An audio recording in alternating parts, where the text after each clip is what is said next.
کے لیے یہاں پہ موجود ہیں. ہم مائنارٹی ونگ پاکستان تحریک انصاف کی جانب سے بات کر رہے ہیں.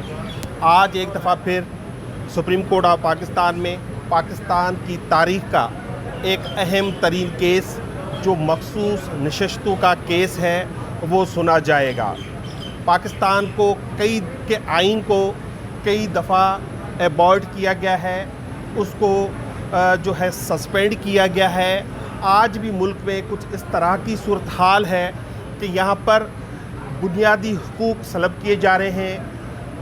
الیکشن 2024 جو ہوا آپ نے دیکھا ہے کہ اس پہ پوری دنیا چیخ رہی ہے, چاہے وہ برطانیہ کی سفیر ہو, چاہے وہ امریکی کانگریس ہو, چاہے وہ فافن کی رپورٹس ہو, چاہے وہ پلڈاٹ کی رپورٹس ہو, چاہے وہ پتن کی رپورٹ ہو, چاہے سول سوسائٹی ہو, پاکستان کا میڈیا ہو, سب یہ کہہ رہا ہے کہ یہ جو الیکشن ہوئے سپریم کورٹ کے حکم پر ہوئے اس میں پاکستان کے سب سے زیادہ دھاندلی والے یہ انتخابات تھے. وہ دھاندلی ابھی تک ختم ہونے کا نام نہیں لے رہی ہے. اب اس دھاندلی کو ایکسٹینڈ کر کے پاکستان تحریک انصاف اور سنی اتحاد کونسل کو مخصوص نشستوں سے محروم کر کے اس دھاندلی کے تسلسل کو قائم رکھا جا رہا ہے. اب تک جو ہیئرنگز ہوئی ہیں اس میں یہ بات عیاں ہو چکی ہے کہ یہ مخصوص نشستیں تحریک انصاف اور سنی اتحاد کونسل سے منسلک ہیں اور ان کو ملنا چاہیے. الیکشن کمیشن نے جو ایک اعتراف کر لیا ہے کورٹ میں کہ انہوں نے اس فیصلے کے بعد, یہ بلا چھیننے کے فیصلے کے بعد سب جو کینڈیڈیٹ تھے ان کو انڈیپینڈنٹ قرار دے دیا, تو لٹرلی انہوں نے پاکستان تحریک انصاف کو انتخابات کے عمل سے باہر کر دیا جو پاکستان کے آئین کی شرعین خلاف ورزی ہے.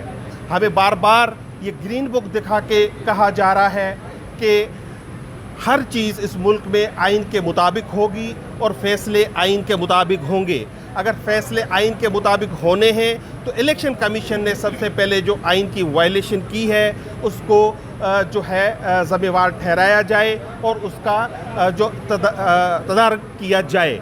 ایک چیز جو بار بار ہمیں سنائی گئی کہ سنی اتحاد کونسل نے الیکشن نہیں لڑا اور اس نے کوئی سیٹ نہیں جیتی. وہ صاحبزادہ صاحب آپ کے سامنے آ کے بتا چکے ہیں کہ انہوں نے اپنے فارم پر SIC ہی لکھا تھا. اب دوسرے جو ڈاکومنٹس KP گورنمنٹ نے جمع کرائے ہیں وہ سپریم کورٹ کے ریکارڈ کا اب حصہ بن چکے ہیں. اس میں بھی یہ صاف ظاہر ہے کہ 2019 میں جب فاٹا کا الیکشن ہوا اور 3 آزاد ارکان کامیاب ہوئے تو وہ باپ پارٹی میں شامل ہوئے تھے, اور باپ پارٹی اس وقت پارلیمنٹری پارٹی نہیں تھی KP میں, اس کے باوجود ان کو ایک سیٹ دی گئی تھی اور باپ پارٹی کی کوئی لسٹ بھی جمع کروائی نہیں گئی تھی. تو یہ جو کوششیں ہو رہی ہیں الیکشن کمیشن کی جانب سے, حکومت کی جانب سے کہ اس ملک میں جو مائنارٹی گورنمنٹ بنی ہوئی ہے نواز لیگ کی, اس کو 2/3 میجورٹی کی دی جائے, زبردستی دی جائے, یہ پاکستان کے آئین, پاکستان کی عوام کے مینڈیٹ, اس کے تقدس کی توہین ہوگی. لہٰذا ہم مطالبہ کرتے ہیں کہ پاکستان تحریک انصاف اور SIC کو ان کی ریزرو سیٹیں دی جائیں اور پاکستان کے عوام کے مینڈیٹ کا احترام کیا جائے. بہت بہت شکریہ.